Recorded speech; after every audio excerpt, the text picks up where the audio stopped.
back. This is your Feel Good Breakfast Show, Expresso, and we're live on 3. Hey, thanks for joining us this morning. Now, when last have you sat back, relaxed, and paged through those dry pages of a newspaper? Well, most of us receive our news on digital platforms now, and it has given rise to the phenomenon that anyone can deliver news if you have a smartphone. There was a time when news wasn't news until it appeared in a credible newspaper. Now, news is anything on your social media timeline. But who do you trust? I think the news on the paper is more accurate, so I don't believe everything I hear on social media. Social media is more immediate and things happen as they go, so it's real-time news. But for me, older generation, probably newspaper. If I didn't get the newspaper at work, how else would I know what's going on? Through social media. I think it is important because it gets the word out there, because I know a lot of people are on Facebook, Instagram, things like that. I don't think that the uploading of a story makes you a journalist. I think you have to be qualified to be a journalist. It's not something you can just do. Traditional journalism has become more reliant on citizen journalism. Often citizens have released stories and information online before traditional news organizations, which has its pros and cons. Social media and citizen journalism has impacted on traditional journalism in a big way. We are definitely more on our toes.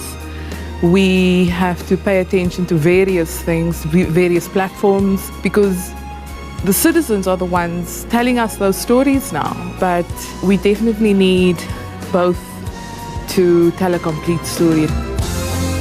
There isn't a set of rules around it, so people do still get away with a lot of things. So we, as journalists, we still have to verify absolutely everything. Even though it might be a great story, it might not be true. So we always have to check our facts. Key players in the industry can see how ordinary people and journalists can work together to bring the truth to light. I think citizen journalism has impacted traditional journalism in the sense that it's made the job for us journalists much more easier. Whenever a story breaks, whoever is at the scene is able to put it out there and we can simply find it. Traditional journalism of us getting a phone call and rushing to a scene and getting there, everything is finished.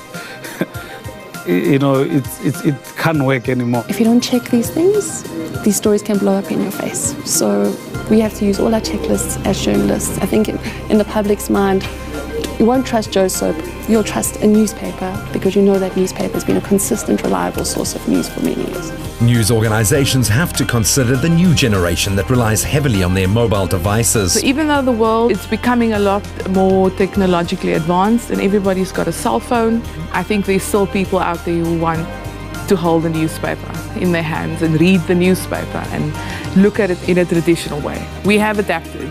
So we do have online platforms where people can also pick up the news.